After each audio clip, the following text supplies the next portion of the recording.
तो ये गेम सिर्फ 15 चालों की है, लेकिन आपको बहुत सारे वेरिएशंस देखने को मिलेंगे। तो ये गेम 1993 में लंदन में खेली गई थी। तो वाइट पीसीस के साथ निगेल डी सॉल्ट है और ब्लैक पीसीस के साथ गैरी कास्पारोव। तो निगेल डी सॉल्ट ने शुरुआत की थी E4 से। E5 F4 king's gambit, E takes F4 king's gambit accepted, bishop C4 queen H4 check, king F1 B5, bishop takes B5 knight F6 और प्रेशर पॉन पर है और आगे जाकर थ्रेट डायरेक्ट चेकमेट की होगी, लेकिन इतनी जल्दी तो गेम खत्म नहीं होगी। नाइट F3 और पहले क्वीन पर प्रेशर बनाया, क्वीन H6, नाइट C3 और पॉन पर सपोर्ट बनाया, G5। तो गैरी कास्पारोव किंग साइड पर एग्रेसिवली खेल रहे हैं क्योंकि ये किंग मूव हो चुका है। D4 बिशप B7, तो टारगेट किंग तरफ ही रहेगा। H4 रुक B8 और अभी निगेल डी सॉल्ट इस पॉन को कैप्चर करके यहाँ पर फॉर्क लगा सकते हैं, आपको लग रहा होगा, लेकिन ये पॉन यहाँ से मूव ही नहीं हो पाएगा क्योंकि पीछे जो रुक बैठा है उस पर कोई सपोर्ट नहीं है। तो पहले किंग G1 मूव करके रुक पर सपोर्ट बनाया, G टेक्स H4 और गैरी कास्पारोव ने ये G फाइल सेमी ओपन कर ली है। तो अभी प्रेशर किंग पर ही बनाना चाहेंगे आगे जाकर। रुक टेक्स H4 और प्रेशर क्वीन पर है, लेकिन क्वीन के पास दो ही ऑप्शन है जाने के लिए। तो गैरी कास्पारोव ने अपनी क्वीन को G6 पर मूव किया तो डायरेक्ट चेकमेट की थ्रेट है और साथ में ये E4 पॉन पर भी प्रेशर बढ़ चुका है। तो निगेल डी सॉल्ट ने पहले क्वीन E2 मूव किया और इस G2 पॉन पर सपोर्ट बनाया, knight takes E4, rook takes F4 और प्रेशर नाइट पर आ चुका है और ये नाइट पिन है और साथ में ये डी पॉन भी पिन है। तो गैरी कास्पारोव ने F पॉन को आगे पुश किया और नाइट पर सपोर्ट बनाया, नाइट H4 और प्रेशर क्वीन पर है।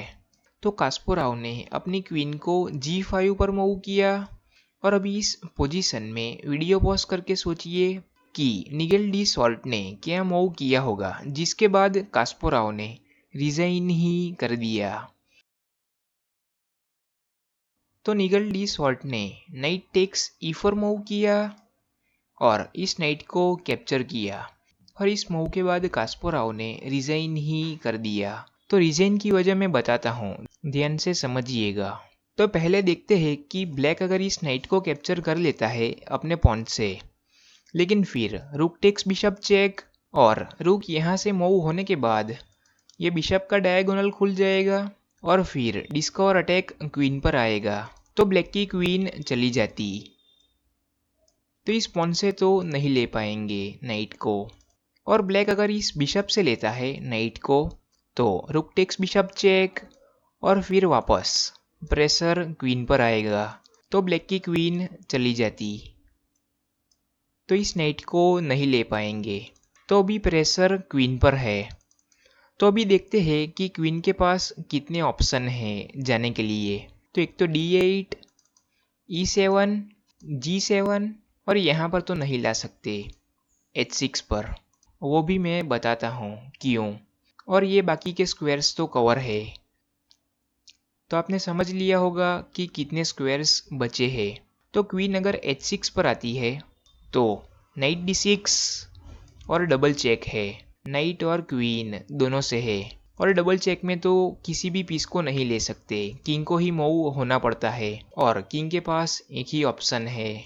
और किंग D8 के बाद क्वीन E8 और चेकमेट। और वैसे ही क्वीन को G7 पर लाते हैं तो भी नाइट D6 चेक और डबल चेक है क्वीन और नाइट दोनों से, तो किंग को D8 पर जाना पड़ता और क्वीन E8 और चेकमेट। और ब्लैक यहाँ से अपनी क्वीन को E8 पर लाता है तो डायरेक्ट नाइट D6 और चेकमेट और किंग के पास कोई ऑप्शन है ही नहीं।